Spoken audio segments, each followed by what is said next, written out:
প্রিয় দর্শক মণ্ডলী, ধনিজ রেসিপিতে আপনাদের সকলকে স্বাগত। আশা করি আপনারা সকলেই খুব ভালো আছেন। আমিও আপনাদের শুভেচ্ছা ভালোবাসায় ভালোই আছি।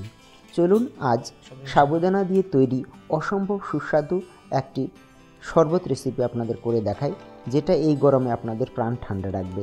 আশা করি এই রেসিপিটি আপনাদের ভীষণ ভালো লাগবে।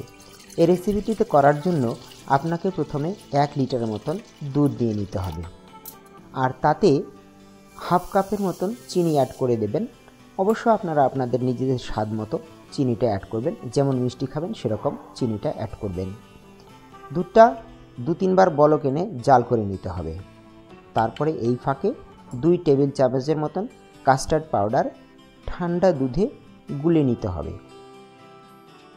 কাস্টার্ড পাউডারটা আপনার দুধটাকে যেমন গাঢ় করবে, ঘন করবে, তার সঙ্গে সঙ্গে এমন সুন্দর একটা ফ্লেভার এনে দেবে, যেটা খেতে গিয়েই আপনি বুঝতে পারবেন যে এটা দিয়ে আপনি ভুল করেননি। খুব সুন্দর একটা ফ্লেভার কিন্তু এটা আপনার শরবতে অ্যাড করবে।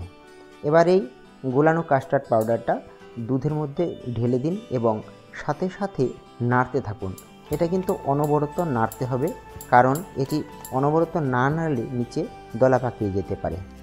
এবার কাস্টার্ড পাউডার দেওয়ার পর আবার 2-3টে বলক এনে তারপরে আপনি দুধটাকে নামিয়ে নিন এবং ঠান্ডা করতে দিন। এই পর্যায়ে আপনি ঠান্ডা জল গরম করতে দিন।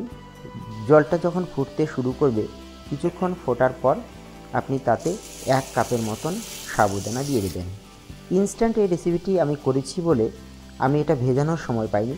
আপনারা যদি আধ ঘন্টা ভিজিয়ে নেন তাহলে খুব তাড়াতাড়ি সাবুদানাটা সেদ্ধ হয়ে যাবে, আর ছোট দানা হলে কিন্তু আরও তাড়াতাড়ি সেদ্ধ হবে। দেখুন কি সুন্দর একটা ক্রিস্টালাইজড ভাব এর মধ্যে চলে এসছে।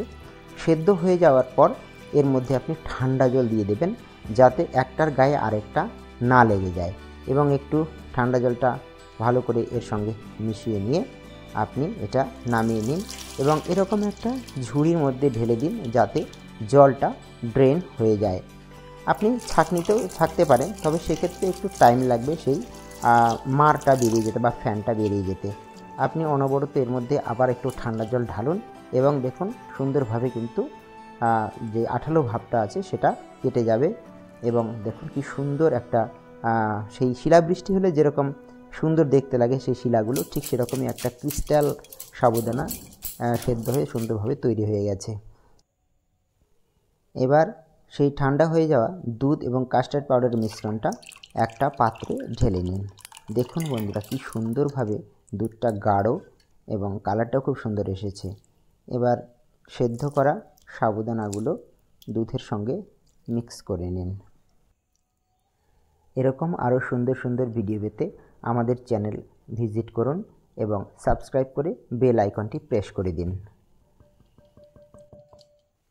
সাবুদানা মিক্স হওয়ার পর এবার আপনার বাড়িতে থাকা যে কোনো ফল আপনি এর সঙ্গে কুচি কুচি করে কেটে অ্যাড করে দেবেন।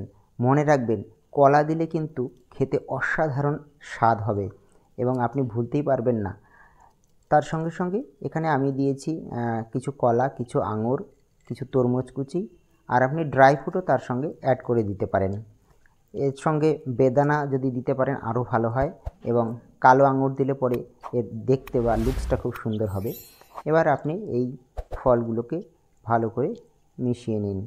মিশিয়ে নিয়ে তারপর আপনার পছন্দ মতো গ্লাস বা পাত্রে ঢেলে নিন এবং দেখুন বন্ধুরা কত সুন্দর হয়েছে এই রেসিপিটি। আপনি একবার খেয়ে দেখুন, খেলেই বুঝতে পারবেন যে এই রেসিপিটি কত টেস্টি। ধন্যবাদ আমাদের সাথে